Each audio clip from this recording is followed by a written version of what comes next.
What's up, everybody?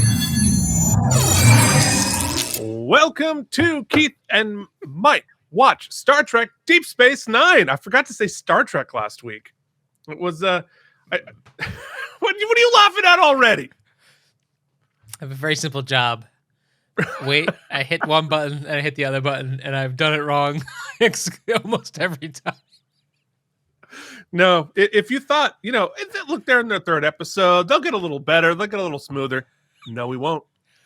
But we are here to talk about Deep Space Nine, Season 1, Episode 3, A Man Alone.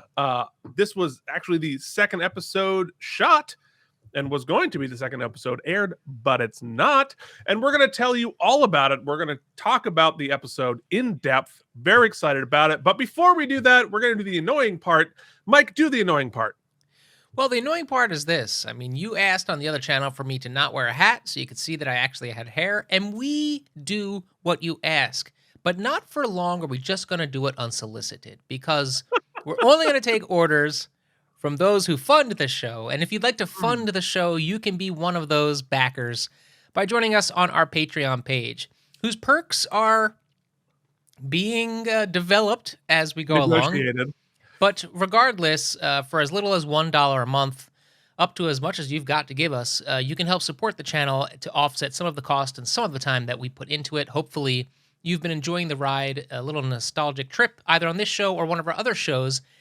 In addition, if you're unable to join us on the Patreon, you can still help out the show by liking the channel, liking this video, subscribing to the channel, or just chat with us in the chat. Tell a friend to check out these two nerds on the internet who haven't grown up, and we hope that you never do either. Keith, let's talk some Trek. Haven't grown up, never will grow up. And but I do get older and fatter. I was much younger and much thinner when this episode aired on Sunday, January 17th, the year 1993. But I was still listening to the classic Whitney Houston tune, I Will Always Love You. Let me just tune that in for a second. Bittersweet memories, and that's all I'm taking with me. I got the verse. Okay, well, that was horrible. And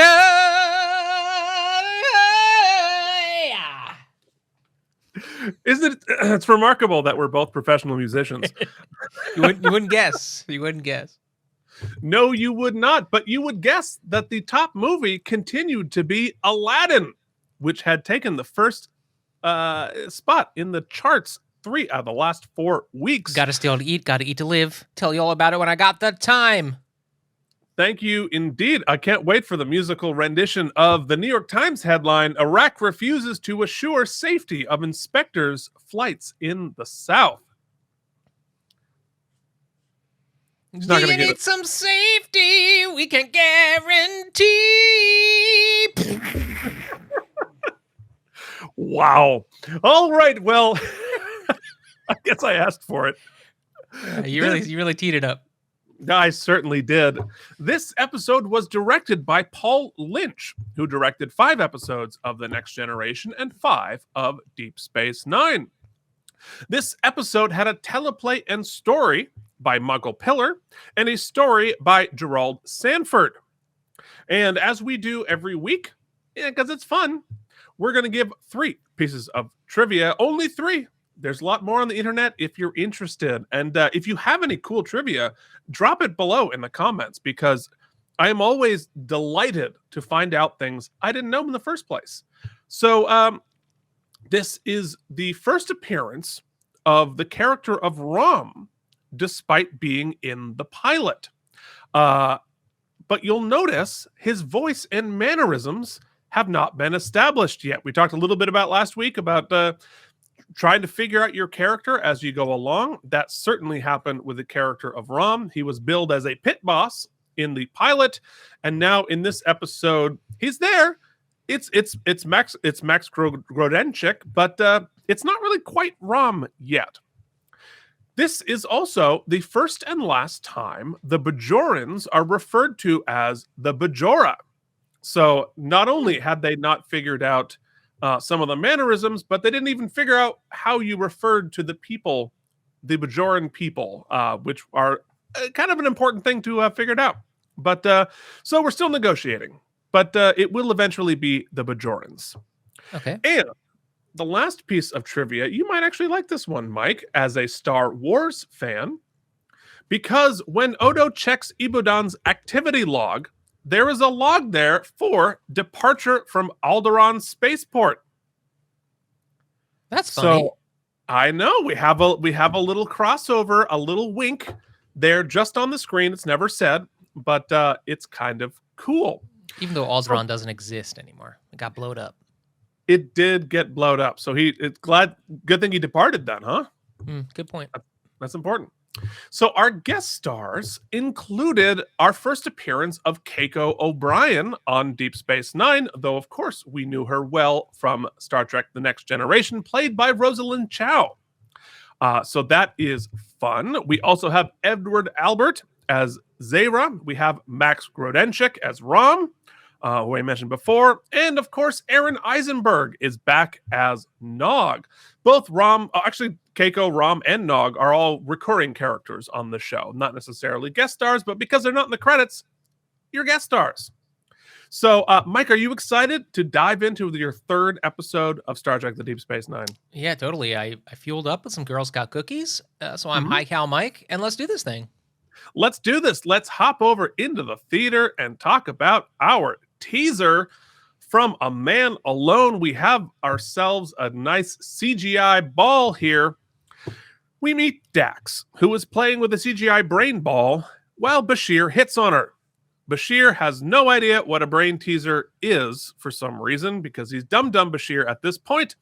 Dax reminds us that she's old, and Julian is too horny to keep his ball afloat. What did you feel about this scene here, Mike? Well, as I mentioned, I'm a little annoyed by his horniness. I mean, don't get me wrong, she's cute and all, but like, I thought, I don't know that I agree with that, because she doesn't, even in the pilot, she has not said no to him. She finds him, I think, his flirtatiousness, I think she finds endearing and potentially like a cat playing with its mouse. But okay, that's all that teaser scene reminded me of, because the whole puzzle mechanic, he fails at it, and it's like they think that it's pretty lame. Straight up, did nothing for me. So I was like, all right, let's run the credits, because I love those credits. I love me those credits. Roll them. It's reinforcing the two things we know about Bashir so far. He's horny and he's dumb. And horny. Yeah, simple and horny. Which is weird as we get to know him later. But that's what we know. Well, this episode specifically, he gets to do a lot of smart bleeps and bloops. Yeah, well, we find out he's a remarkably good doctor, but in real life, that's where he is. So we begin Act 1 of A Man Alone. There's horniness abound in this episode. Trigger warning. Horny everywhere. Horny, yeah, for sure. Business is good at Quark's bar, and Odo is naturally suspicious. We see O'Brien fighting with his wife Keiko. Also, speaking of horniness, we find out that Odo is a virgin. Quark is also horny for Dax. I forgot. I wrote this ahead of time. Odo sees someone at the Dabo table, and Dabo is their gambling game. And he knows that Odo knows, but he's not happy to see. So that's the first setup. Did you get anything? What did you think about Odo being a virgin here? I didn't clock that, but I did clock that his See, I didn't say the coupling as I took it as a double entendre. I didn't see that he was a virgin, but I realized that he wasn't really into dating anymore. And I thought that maybe it's because he didn't have time, or it was something to do specifically with his species or something. But I thought it was a really cool script, how he gave a very specific hypothetical about why he doesn't like relationships. And it went on and on. It was very specific as to he had that one relationship that sort of biffed him for life. So I thought it was cool. I liked it. Yeah. Look, we all have that first relationship that really messes us up from middle school or high school. I get it. And you could see how there could be initially, once again, people who have not seen it or were coming in fresh at this moment, were there to draw some parallels between like him maybe and Data in this sort of like not really human type, but here they're like that's not the case. He clearly has a back history. He clearly has human emotions and all these things. He is the way he is because of a series of events, not because of like his species or whatnot. Well, I mean, he's clearly an outsider, and I think that he's looking, Odo's looking at everybody a little bit like you said, like a cat with a mouse. So he's looking at everyone like they're in a museum, sort of removed, and whether that's self-protective or whether or not it's interesting. We're going to explore that as we move forward. So in our next scene, we see Dax and Cisco have a chat about food, and we hear that Cisco's father is dead for now. And we hear that Cisco misses Curzon. And of course, Dax being a symbiote, like their previous host was Curzon, and the best friends with Cisco. And now it's a little bit weird to have Curzon in a new body. But I think it's a very interesting dynamic. We'll probably talk about it in this episode. But go ahead. I thought that, we're gonna get into it, and I'm not gonna go fully into it right now. But what I was starting to feel here, which I find is really interesting to me, is, and I think the creators do a great job of it. So here's this really interesting dynamic, right?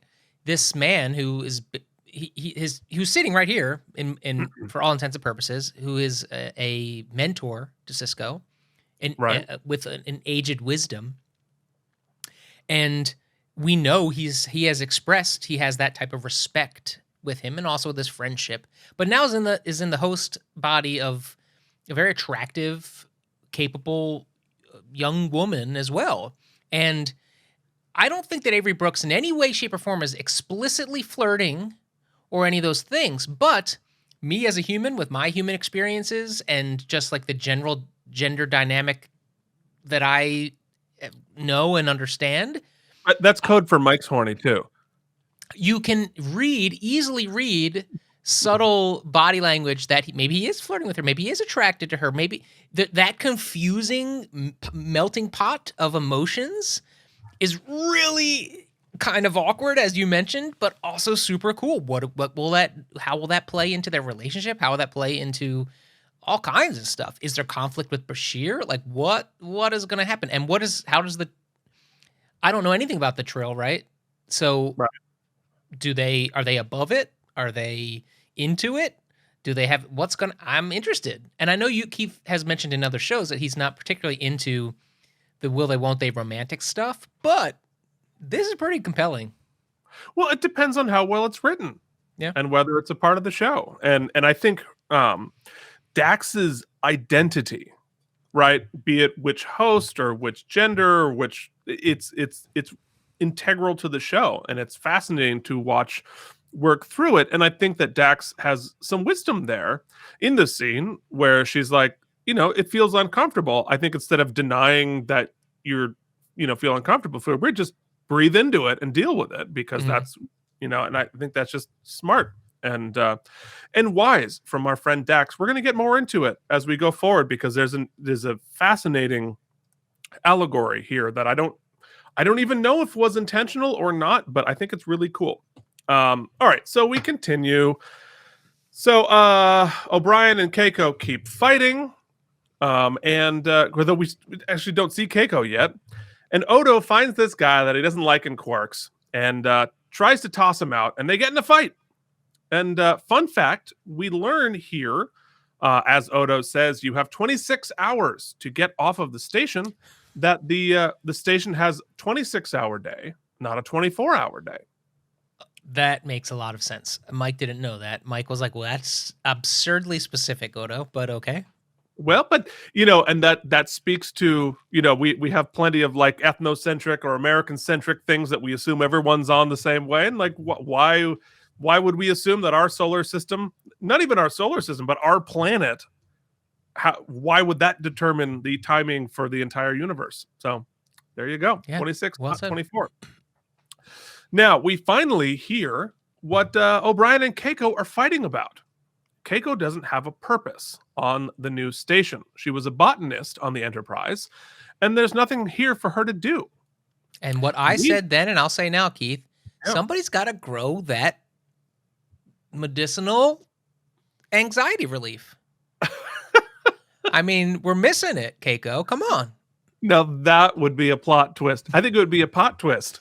Oh, okay. Yeah, right here. Comedian.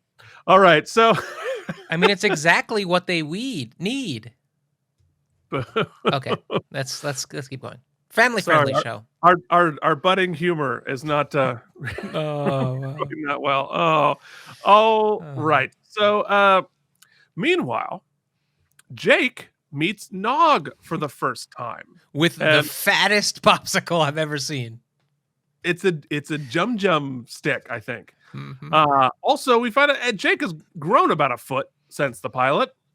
But it's an important relationship that we're starting to see them make friends here.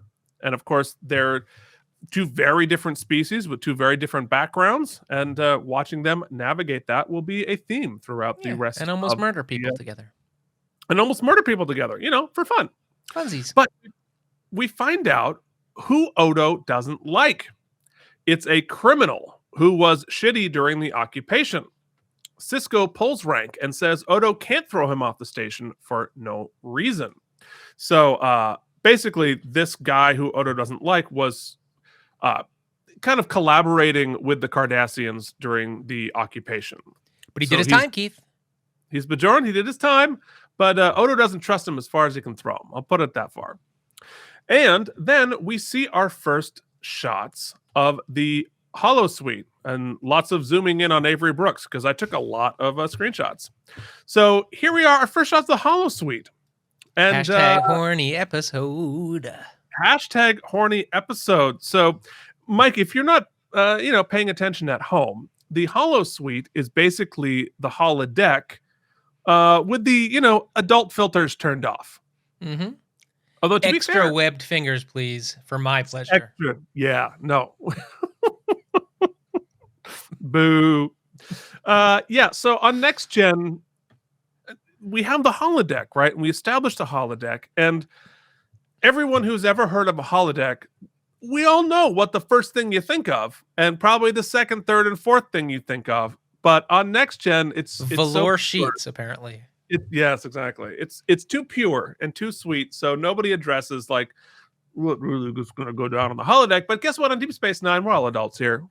We know what the holosuites are for. Plus, Quark runs them, so yeah, we know what's what. But turns out it wasn't a good idea because this guy gets super murdered by someone with an S&M fetish, obviously.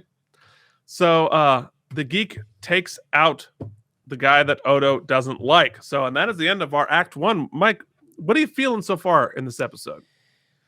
I think I said it then. I was like, I lauded last week because I was like, oh, we're going to do a spy espionage genre. And this episode clearly right away, I was like, oh, they're setting us up a whodunit episode. I love a whodunit. So yeah, great. I found that kind of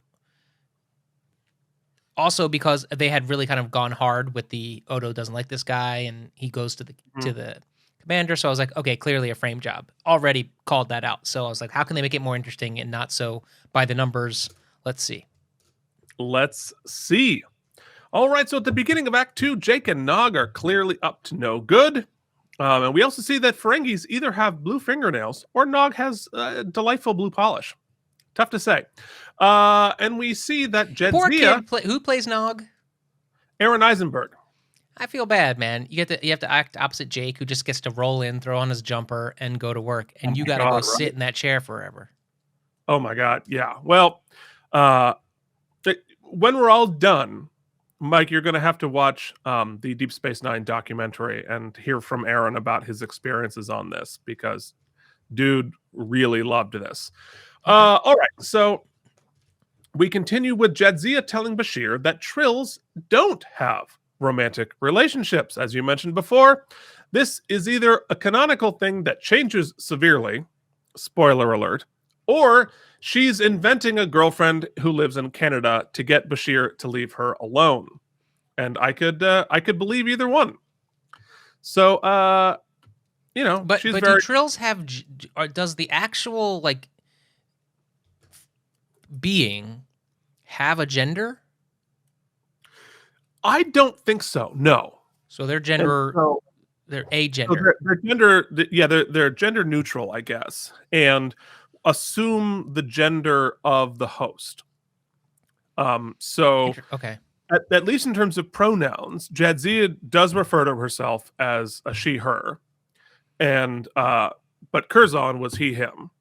But I think in reality, like I would feel this is a perfect opportunity for they/them because Dax has been both. But it's up to Dax. So I think this is a good time to kind of like Yeah. quickly like jump into the parallel I see. Now, look, let me be the first to say that I am evolving in my understanding and experience and learning with being an ally, right? And understanding gender identity, gender fluidity, Sure. all of that stuff. I'm the first to say I am undereducated and in the process of learning and open to it. But I'm also pretty firmly disgusted by a lot of the rhetoric, especially politically, and then just the inability of people to open their minds to the fact that maybe it's not rigidly this and that, Right. right? The anti-trans rhetoric. Yes, the Specifically, anti-trans rhetoric that to even allow the possibility of some complexity, or diversity in gender identification or any Yeah. of that is so difficult to grok, right? That it can even exist. So now I don't know that, and I haven't done a deep dive. I don't know that this is what they're trying. Yeah, Spoilers. that they're trying to have the conversation about with the trill. Make But I this do. an allegory for it, yeah. But what I think is cool is that they do not the confusions and the complexities, even the little bit that we flirted with in the episode, are not mind-boggling to these people. They are complicated and they are exploring them, but they are not disgusted by or there's no negative connotation to the fact that, hey, you used to identify as male and now you identify as female, or I don't know the way to proxy the conversation, but I'm into you. I dig you, and it's cool. And this is, and in the frame of this is network television, smack dab at 8:00 in the 90s. In 93. Yeah, I think you really did put your finger on what's great about this, and in Star Trek in general, is a radical lack of bigotry. That the lack of bigotry here, the lack of discomfort, the sort of acceptance and like, sure, this is normal, is radical in a lot of different ways. And when it was 1966 and it was Trek and you had a diverse bridge where you had you had women in charge, you had minorities in charge, and right there, and it was normal, and that normalizing of that was radical at the time, and that's part of the beauty of this. And here, I don't know how much they were really even thinking ahead to, or it was very much happening at the time, but like thinking about, is this a trans allegory? Is it not? Is it about gender? Is it, who knows? But the lack of what from everybody was radical and beautiful. It's great. And I think that, and once again, Keith and I, disclaimer that we are privileged straight white men. I think that is important that we recognize that. Acknowledge that. Yeah. Yeah. But and so, some shows that tackled this head on, be it your Roseanne or your Will and Grace or your what's the one I'm thinking of? I can't. She came out. Ellen, God, Ellen, of course. You know, whereas they came out and they messaged and they advertised the show as such. And I think that being in the forefront in entertainment, that was very courageous and important. However, I think like you said, the normalization and the mainstreaming of it, let's go the other way. Let's say that they had no intention of making it an allegory, right? That it is simply a science fiction plot device. Still, it just proves, like I said at the top, you can have these conversations. You can deal with the complexity of a really kind of an issue without doing exactly what you said, Keith. Because lesser shows, as you know, would do exactly what you said, which is and make it about that. And thus far, even the scenes we've had in this episode it's just a side little thing. It's just something we're dealing with, and it's not the main focus of a huge, plot line. Yeah, no, and like regardless of what diversity you are talking about, the idea of infinite diversity and infinite combinations from Gene Roddenberry is you're setting up that it's all normal and it's all okay, and they're just you're wiring people's heads to, like, as opposed to freak out and be phobic. It's just like, oh, okay, there's a new thing I'm learning. Mm-hmm. Great, cool, all right, and then you move on. And I think that, look, there's a lot of work you have to do to get there when facing resistance. But people's reactions, and there's some memes from this show that show people's acceptance of Dax and Dax's new identity as an example of, like, this is how you should do it. And I think that there is tremendous value in that. Anyway, this is the thing we'll talk about. We have another 170 episodes to talk about this. But I thought it was very interesting because you texted me right when you saw it and, like, holy shit, look at this, what's happening here. And because you picked it up immediately. Me in 1993, I'm thinking, oh, there's a worm. Wouldn't even thinking about it. And I think that is that's cool. And that speaks to the urgency or the validity and the staying power of a show like this. Anyway, awesome. We will continue. Now let's do some silly nonsense here with Jake and Nog. They have infested some extras with fleas that turn you different colors in what passes for comedy on Star Trek. They're in trouble, and Keiko sees it. We have some very fancy digital color grading happening here. Haven't seen special effects like this since that scene in Wizard of Oz in 1934 where the horse changed colors. That's true, though that was food coloring. I don't think they painted these poor extras over and over again. You know that those two extras, every time somebody comes over to their house, they're like, hey, you got a minute? We want to show you this video of us on Deep Space Nine. All right. So that's my deep cutting insight. That's why you become a Patreon, Keith, for that deep cut. I mean, I'd pay really good money for all that stuff. All right. So Odo, Kira, Bashir, and Sisko investigate the body. And we see the knife sticking out. Renee clearly had a cold when they filmed this. But we're, of course, actually, it's kind of cool. You can see here, this is what the holo suite looks like when the holo projectors aren't turned on, which looks very different from the grid that you see on Next Gen. So meanwhile, Keiko and O'Brien eat. She decides the station needs a school because you don't want those kids running around and turning people itchy different colors. So definitely time to start a school. We see a little bit of life of Keiko and O'Brien. That's an unfortunate screenshot. Sorry. Column. When we meet a very intense Bajoran dude who tells Sisko and Kira that Ibodan, the guy who was murdered, said he was afraid of Odo an hour before he was murdered. The frame is on. So, Detective... So, after this scene, I should say, I for sure, the way it was shot, written, everything, that dude who was passing along that information about Ibodan and who he thought was out to get him, for sure is in on it, right? He's somebody. He's a somebody. He's somebody.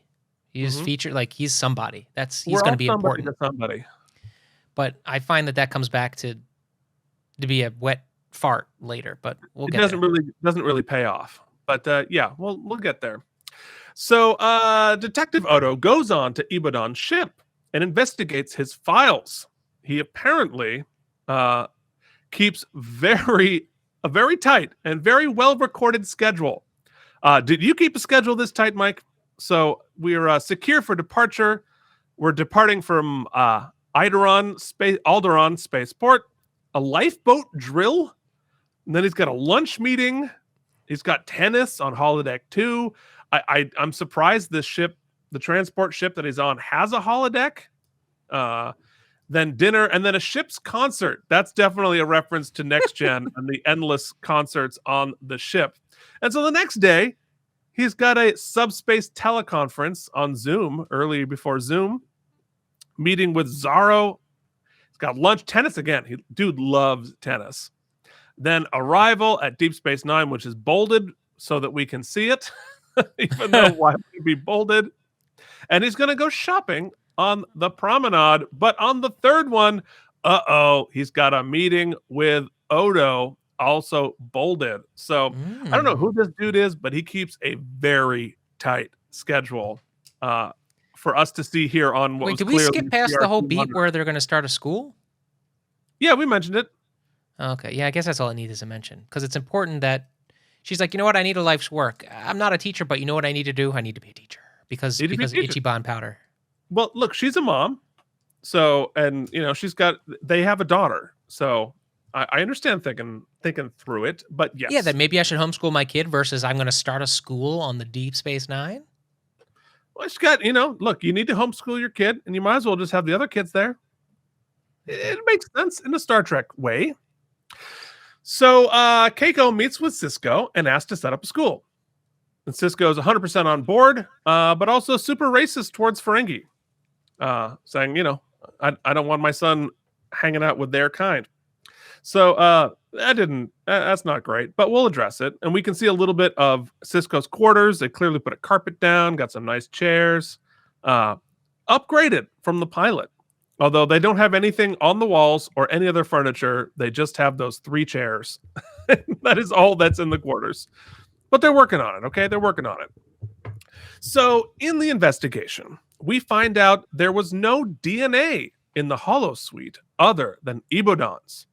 This is already suspicious because I would expect to find all of the DNA in the holosuites. It's less that they were able to cover up the killer's DNA.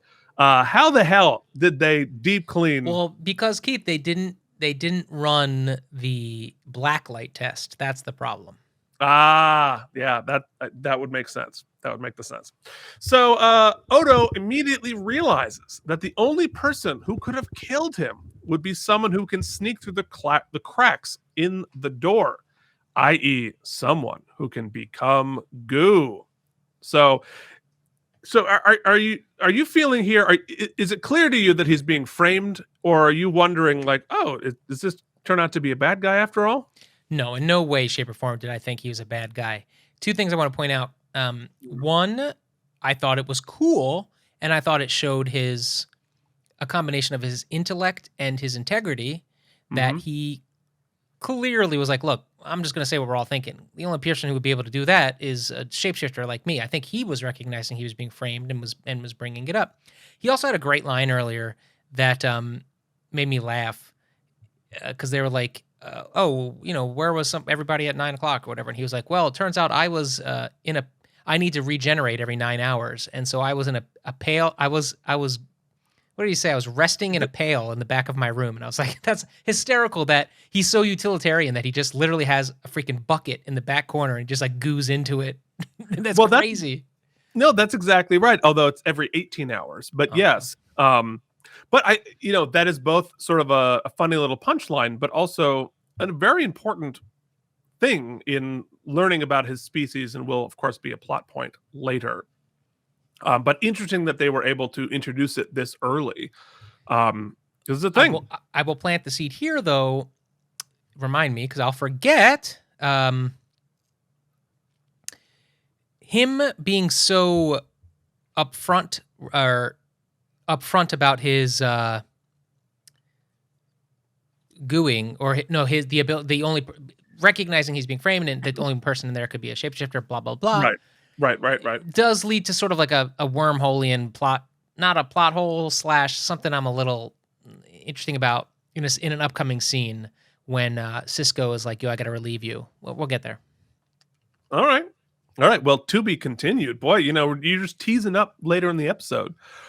So we continue here, and Keiko tries to convince Nog's dad, Rom, to send him to school.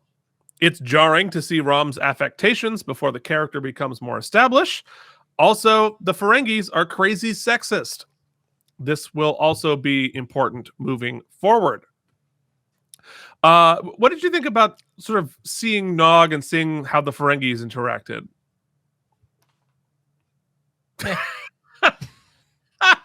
The whole school thing seems just dumb to me, but okay, well, fair enough. But I like seeing Quark doing his casino thing, and there's one part where on one of our other shows, Keith, we talked about business as an actor, and like you got this actor in this like whole this whole makeup get up in this like really crazy set, and they're just like, here's a scene he's with, and they're like, do some business. So he's just like mixing a drink with these like huge containers, and there's clearly zero actual thought that went into like how you would mix a drink with all these things. It's just he's just like standing there going like this a bunch. It's really funny. Anyway, now are you under the impression that this is Quark we're seeing here?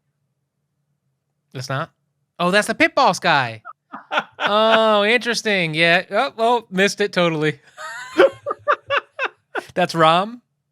That's Rom. Yeah, well. So Rom is Quark's brother and Nog's father. Right. But they both wear fancy green suits? Yeah, that's sort of Ferengi clothes. Yeah, well, okay. Well, speaking of being racist, I guess that's on me. That's on me. Boy. Oh, jeez. All Ferengis look the same. Oh, here's this very important character again. Very important. Oh, clearly yes. Somebody. At the bar, some Bajorans who watched a lot of Bond villain scenes are suspicious of Odo and the fact that he was a sheriff even back when the Cardassians were in charge, which actually is an important piece of information, that Odo served in the same capacity even during the Cardassian occupation. So naturally, the Bajorans are a little suspicious of him because he was working with the Cardassians. So that's a big part of this. So, and of course, Quark comes in, and then this guy, we see the music and the hood tells us to be suspicious of Obi-Wan Kenobi at the bar, who's just... He's like Obi-Wan Kenobi if he had a love child with Skeletor. Ooh, the purple hood, man. Skeletor. Yeah. No, I totally get it. So Skeletor Kenobi. In very subtle foreshadowing, we see, that's nothing to be suspicious about. So as we continue out of the commercial break, Bashir keeps looking for another suspect. And so he went back to the quarters of the guy who got killed to keep looking for another suspect. But guess what? Out come the pitchforks and torches because the Bajorans are pissed, and Kira has his back. And so what we see here is that what Bashir is doing is he found some DNA back at his quarters, and now they find out this DNA, and so he's trying to grow it to see what it is in this lab deal. Okay, so... Because science. Yeah, well, he found out that Ibadan had been doing medical experiments before. Oh, right. Important point. So, anyway, so what's happening here is Cisco realizes that the investigator is investigating a murder where he is the prime suspect. Just might possibly be a conflict of interest. And so Cisco tells Odo he's off the case. And, Odo's kind of a dick about it. Yeah, that's a problem for me, Keith. It's a problem for Yeah. me because we know Odo to be very upstanding and very competent. Clearly, he knows what Cisco has to do. He clearly knows Cisco has to do that. In fact, he should have come to Cisco and been like, "Yo, you got to do what you got to do, but I'm still gonna keep investigating." Yeah, I think we see sort of a character piece of credibility and a character flaw in Odo here. One, he's got impeccable integrity and sense of duty and so forth, but he's also a little bit defensive and a little bit touchy. He thinks he's beyond credulity, I think, and so he's a little bit touchy about it as well. So it's an interesting piece of the character to me that he's not the perfect Picardian, like, well, of course. And he's like, no, fuck you, I didn't do it. And I think that speaks to I don't know, it's just part of the character. Yeah, I mean, but it is it. I mean, you could poke a few holes in Cisco and his motivations too, because Cisco makes it pretty clear that he also doesn't believe that Odo had anything to do with this, and that is evidenced by both him saying that and also the fact that they let him still be completely involved in the investigation as it continues. He's in the doctor's quarters. He's here. He's there. He's going all over the place. He goes into the guy's room. So clearly, so if you're gonna trust him and believe him and let him still, so it's clearly just optics for Cisco. Yes, yeah, I think it's about the appearance of conflict of interest, but I think I think you're right. Even if it's like, I know you didn't do it, but it's important for the optics of it. It's important for the, for the Bajoran people who understandably don't trust you to see that this is being done by the book. Then you got to do it by the book. Yeah, there's a little bit of hypocrisy on both sides there, actually. But as Act 3 begins, Odo returns to his office to see that it's been trashed, and somebody wrote "shifter" on the wall. But guess what? Somebody's here to help. Quark offers to help. There's no cameras up in this place? Apparently. You can just stroll up in and graffiti, and that's cool, and then like walk away in someone else's room? For Odo, that seems very unlikely. But perhaps, again, that speaks to, a touch of arrogance for Odo, thinking like, no one would possibly go into my office because I'm Odo. So I don't know, maybe, or it's just a plot hole. Anyway, they spar and spar, just kiss already. But Quark has been doing detective work in the underworld. So, Quark and Odo doing their thing. So again, I think I asked you this in the pilot, like, what are you feeling between Quark and Odo here? Quark isn't really like anything to me yet. He hasn't really done enough to. But here, what I think is cool is that they have established that they don't like each other. They say as much. They're always at each other's throats. But it seems like there's a modicum of respect, at least on Quark's point, and that's an interesting wrinkle. And what's really great acting, I mean, Renee is just so good, is he's a complete dick to Quark this whole time. But then there's like a brief moment at the end where Renee gives us this this look, this consideration that shows a shift in his feelings towards Quark, which is cool. Yeah. Much more on that later. No, so let's get back to the Trill. Let's get back to what we're talking about here. Let's do Trill. Let's do some more Trill horny. Yeah. So Bashir's experiment is growing some DNA from Ibadan's quarters. I mentioned it. It's getting bigger. And Cisco accidentally sets up a lunch date with Bashir. Which I thought was funny. Yeah, that was funny. At lunch, we get a bunch of Daxposition and some muddy gender politics. We talked about a little bit. Meanwhile, what makes that? Oh, go ahead. I'll let you finish your bit first. I was going to move on to the next scene, so go ahead. Oh yeah, what I find really what I'm still learning about is Avery Brooks never gives you a straight line reading. He is the king of like, I'm gonna throw you curveball line readings. And for anybody who's unfamiliar, a line reading is like pretty much what it says. When you see a line in the script, you read it or you say it as you think the person would say it.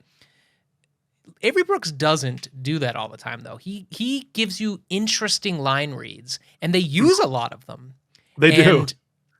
And the line read he gives in this scene where he's like, I'm not interested in Dax, so like you do your thing, is not convincing to me. And I think purposefully. He's definitely not he's saying I'm not interested romantically in Dax, but the way he says it is not convincing to me. It sounds, there seems to be multiple layers to it. It's a really cool line reading. Yeah. Well, and at this point, I don't know if the show knows where that's going to go.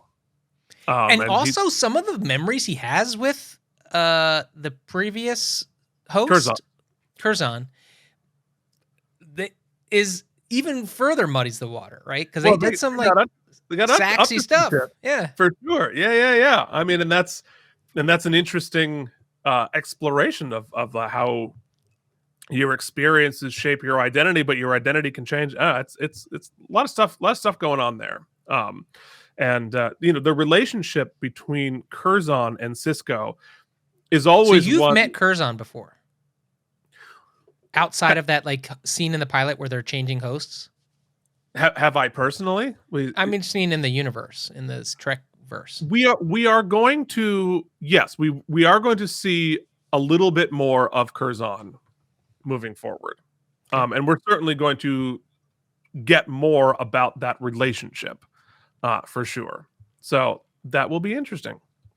All right, so back at the bar, we see Odo sitting at the bar, and everybody ghosts him. And people are getting really pissed. But Keiko and O'Brien are about to open the school. We meet their daughter, who is super adorable. So cute.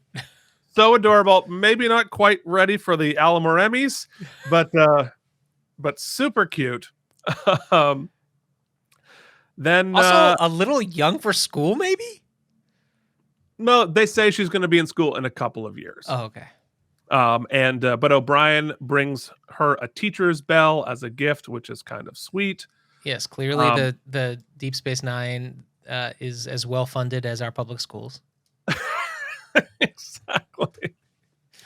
But then out come the real pitchforks. And the extras are extraing really extra. Here outside.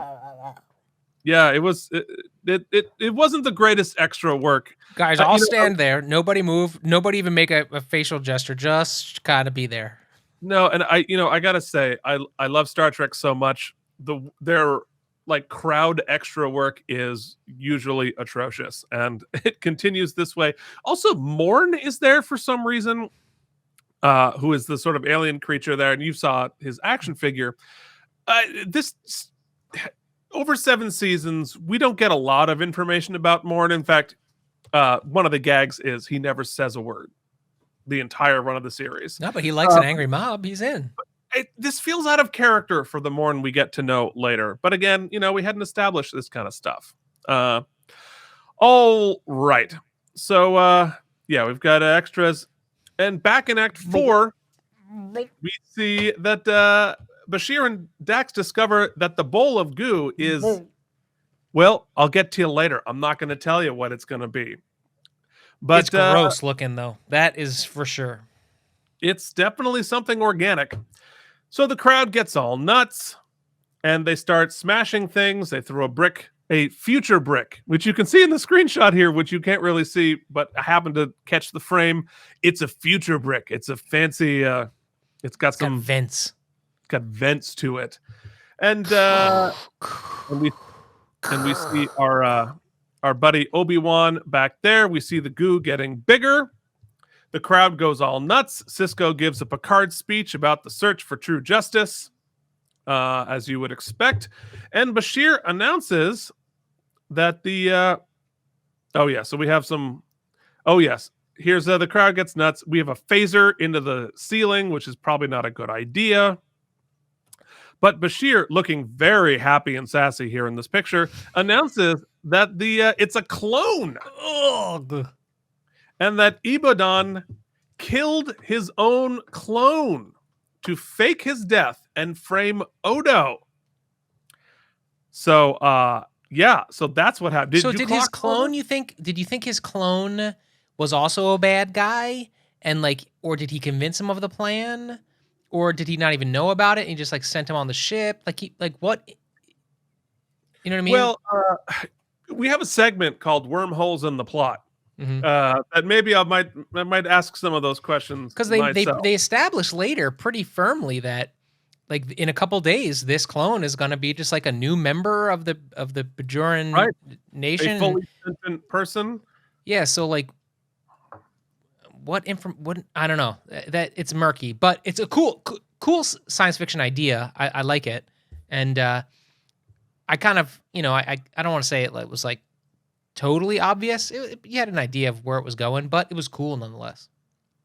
Yeah, yeah, yeah, for sure. Also, you can see in this picture here that Odo's makeup is not in its final form. We actually see more of Renee's face than we get used to, but they were dialing it in. It was early, and canonically, Odo's dialing in his face too, Yeah, trying to figure out how he to said as much, do and I think it human. was last week. Yeah, that he's unable to fully approximate the humanoid features, so it's his best work to try to do it, which is weird because it can turn into like birds and stuff, but whatever. Anyway, so guess what? We find out that it was Obi-Wan the whole time. And Odo comes up and shapeshifts and catches him in the act. Scooby Doo's him. And he full on Scooby Doo's him to do the reveal that it was him. He killed his own clone. He was alive the whole time. And if it weren't for those measly kids Pesky kids, yeah. pesky kids. I forgot what it was. But if it weren't for the meddling pesky kids who are all now at the school. And the school opens up, and wouldn't you know it, Rom brings Nog and makes him be in the classroom. And apparently Rom doesn't like humans either, so it's kind of awkward all around. And a couple of extra Did kids. we know why there was the beat shift? Did they explain that? Like why he was like never, and then he's like get in there. Maybe he was being bad Well, again, and he was like I can't take this kid's crap. Well, I think that Keiko made a pretty good argument for why the school would be beneficial to Nog, and actually, that is important because it gives us some backstory about the Ferengi. That it's good for Mike to know that their entire culture is based on commerce and competition and the getting material wealth and such. And her argument was like, look, if you want Nog to be successful businessmen and be able to exploit all these other cultures and take all of their money, wouldn't it be good if he understood them and knew what their deal was and their history and all that kind of stuff? And it was a pretty good argument for why he would send Nog to school. So there it is. I answered your question. Yeah, but there it is. We have finished season 1, episode 3. I think it's time to do the AlamarEmmys. What do you say, Mike? Let's do it.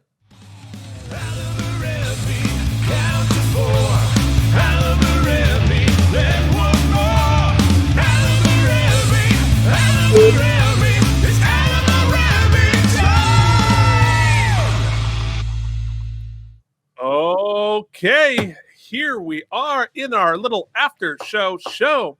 And as promised, we are going to start with the segment, hey, Mike, are there any wormholes in the plot? The first one I want to say that kind of, I don't know why it bugs me, Keith. Clearly, it's not a big deal, but it bugs me. I just don't understand why Keiko can't be a botanist. It's the future. It's space. Didn't say she likes plants or that she's like because even O'Brien is like, oh, maybe you could do some plant installations on the promenade and make it look pretty. But that's not what a botanist is. She studies plant life. She's a scientist. Why can't she be doing experiments? I mean, it's in the future. You can't work remote. That's true. Come on. They don't have Zoom. Well, like when she said, I want to do a school, he's like, oh, we got all this gear and all this kind of cool stuff. But you can't get her botany science. Well, whatever. I don't know why it bothers me. And then it's like, it seems very like gender rolled to her. Like, she has to be a teacher. It just doesn't feel right to me. Yeah, no. I'm with you on that. I think from the canon standpoint, because they're on a space station that now is a day's shuttle, or at least hours shuttle from Bajor. If they were still in orbit of Bajor, she can go down to Bajor and work. But because it's now far away, or at least far enough away that you can't commute, she's like, well, I can't really do this on the station. And I want to be here and want to be with the kid. And, maybe that'll come up later. So, but that's a good point. One. The other one that kind of bugs me a little bit is, I mean, I understand the mob rule thing here. I understand the idea clearly, but the person they picked to be the sort of fulcrum, the boss of the mob, is nobody. Yeah. Like, we couldn't find a more interesting person than like stock angry guy to be the head of that. It doesn't make any sense, right? I get that there's a history why I don't like Odo, but then I don't know. I just found like it felt like they introduced him like he was going to be somebody, and he turns out not to be. I don't know if that's a plot hole. Maybe this segment is things that burn Mike's wormhole. He's got a Bernie wormhole. Yikes. Yeah. And I know you've got one that we share, so I'll let you say it. Yeah. So mine is about the clone rules, right? Yes. So does the clone have his memories or not? Because if he does the clone know he's a clone? Because the clone that got killed, at least he knew enough to go to the holosuite and get a massage. Does it like, I know nothing? Somebody just like push him into the holosuite and he's like, okay, massage. Or did he think that he was Ibadan? Did he not? How, like, I just want to know. All right, you grow a clone. Sure, got it, sci-fi, great. But getting the clone from when you've grown him into the holosuite so that you can kill him, how do you do that? Because it's going to be difficult whether he has your memories or not. If he doesn't have your memories, he's like, oh God, what's happening? Like I'm like a baby mind. I don't know anything. But if he does remember, he's like, why would I do this? I'm you. Or I don't know. Question. Wait, hold on. Time out. Yeah. Maybe I'm being naive. If the plan is, okay, I want to frame Keith. So, sure. And Keith, because Keith hates me. I'm going to clone me. Right. Wait in the holosuite. Clone me comes in. Mm-hmm. Lock the holosuite so there's no evidence. Kill me. Mm-hmm.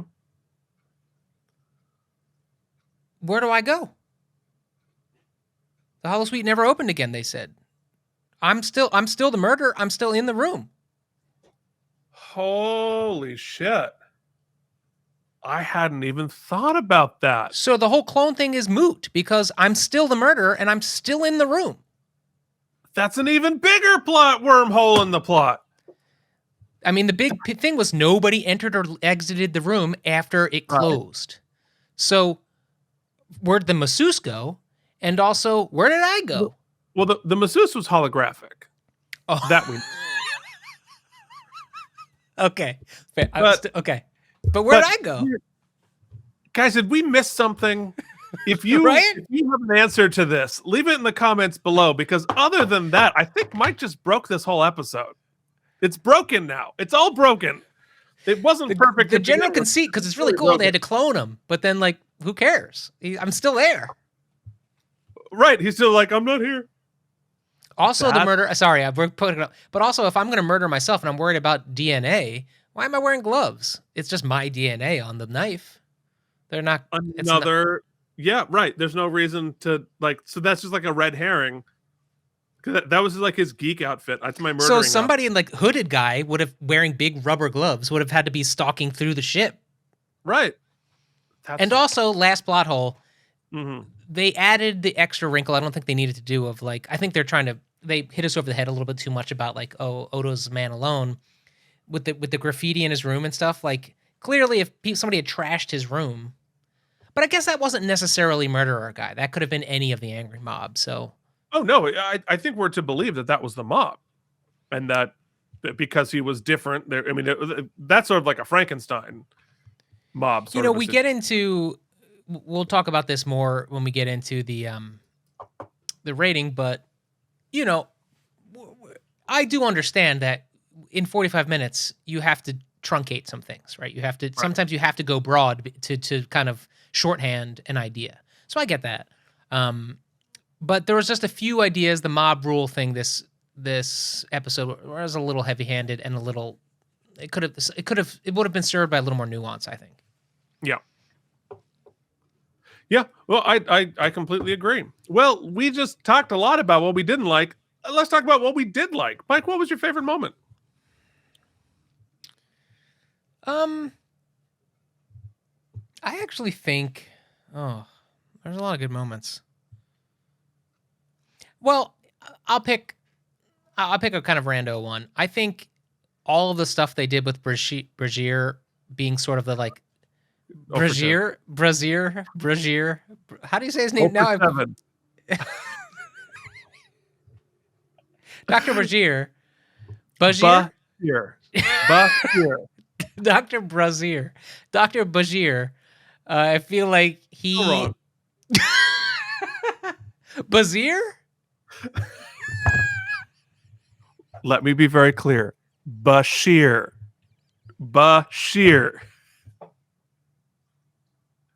This is a mess. This is a mess. We've gone off the rails. Not even like some weird alien name. It's a common name. Dr. Bashir. There you go. I feel that we've been getting on his simpletonness. I mean, he's still horny, and he's still socially simple in times, but I like that he got to be the CSI kind of like science investigator and show a lot of competence and really crack this thing wide open. So, and he comes in and saves the day because who knows where things were going down in the angry mob, because everybody, it was like a designated survivor down there. They had all the head honchos down in front, and it was getting ugly. So he really saved the day there. No, for sure. Yeah, I mean, I think for me, I like two things. One, just the visual of the like the little blob turning into a person, that looked amazing. Yeah, it was like cool. You know, it was like gross, but I thought that was just like really, really cool. And I liked the sort of science of growing this and seeing what happens. You know, it turned out to be a fully functioning human who was not responsible for the crimes of there. But again, like, does he have memories? No, whatever. I don't know. Questions. Don't know. But I also like a good Odo and Quark scene is always super fun. And I love their dynamic together. There's always sparks flying there. So I liked that. All right. Let us give this episode a rating. Mike, it's time. Give it a number, Mike. I also want to mention, I dig the scale. Once again, it's really clear they're using practical sets for most of this stuff. And they're big. For all of it. Yeah. It's really big. It doesn't feel huge. as kind of claustrophobic as some of the ship stuff does in other shows. Yeah, this one wasn't as strong. I liked that we got to see a lot of Odo because I'm really loving that character, and I'm loving Renee. Renee. Brazier. So I dug that, and I just love Avery Brooks' line readings. I'm just like, what? That is just off the wall. Off the wall. But like I said, a lot of great ideas. And some of the shorthand, I think, just solved it. And until someone fixes how did he get out of there, that's going to bug the living crap out of me. It's entirely possible that us two dum-dums just missed something. Yeah, so, maybe the logs showed that. I'm sure somebody will correct us. Okay, great. Regardless, I think that the ideas sort of were better than the execution for much of the episode. I think is basically my summation. But those ideas, especially with some of the huge things we talked about earlier, with the trill and with the interplay with different characters, there's still a lot of great world building taking place, even with a plot that sort of was a little. And I like that. I like a whodunit. I feel like some of the next gens I've seen have done better whodunits. Mm-hmm. Anyway, at the end of the day, I'm going to say it's still in no ways a bad episode. I've been in the mid 80s, so I'm going to say 77, whatever McCall. Okay. Yeah. I watching this again, a couple of times, I feel like I understand why they flipped the order. I understand why, what was it? Past Prologue was a better episode 2 than A Man Alone. And I liked thematically a lot of it. The whodunit is fun. I liked that we, especially this early in the series, we don't know necessarily that we should trust Odo. We don't know that Odo's a good guy. So I like exploring that. I like exploring the sort of xenophobia that happens here. I like exploring just starting to touch on Odo's past. And so that's cool. I just thought that, sort of like you said, all of it could have been done better. The whodunit clearly has some pretty big holes in it. If we're gonna make Odo be suspicious, make him suspicious. Mm-hmm. Like we as the audience never actually suspected Odo. Right. And if Correct. and if we're in season 5, I get it. How could we possibly? But now you have an opportunity to actually make us question whether or not Odo did something. And I've kind of found that interesting. The performance of the extras, it just wasn't great, and the sort of Bond villainy aspects of the leader of the pitchforks and torches and the very obvious, like, here's the bad guy, he's in a cloak. It was just a little ham-fisted. And so, the school thing was fine. Like, I get it. I like you're trying to establish a more cohesive world on the station and showing that it's bigger than just what's happening with these 7 people. So I get it. But yeah, I mean, look, it's just not as an episode of Deep Space Nine, it's not very strong. So I'm going to give it a 68. 68. So like, Okay. Is it terrible? No. Is it one that I'm psyched to rewatch? No. It's kind of forgettable. So feels good. Yeah. Feels right. So, Mike, now you know what it's time for. It's time for you to tell us what's going to happen next week. I think it's time that you give Mike an opportunity and a reason to easily separate the ROMs from the quarks in this world by giving us a quark-focused episode. So we're going to get Quark doing quirky stuff. Something's going down in the casino. We're going to learn a little bit about the operation he's got going there. Is it all above board? Is there some funky business going behind the scenes? I think we're going to dive into the casino underbelly of Deep Space Nine next week. Okay. Well, next week in real life, we're watching the episode Babel. So a very interesting episode. So before we say goodbye, Mike, remind everybody one more time about all the annoying stuff they're going to skip. You can support the show at patreon.com/KME shows. We could use the help. But guess what? You can do so also by just subscribing to the channel KME Entertainment. The redundancy is on purpose because it's satirical, right, Keith? Right. Yeah, totally on purpose. Also, go ahead, give us a like, give us a subscribe, tell a friend, hit the bell icon. Check out our other shows. We play with toys on the other channel, and we still currently have a David E. Kelly The Practice show that we are barreling towards the finish. So come and join us for the last leg, and thanks for your time. Yes, we will see you back right here next week. Till then, this has been Keith and Mike. Watch Deep Space Nine. Thank you for watching KME Entertainment. If you enjoyed our particular brand of nonsense, please like and subscribe.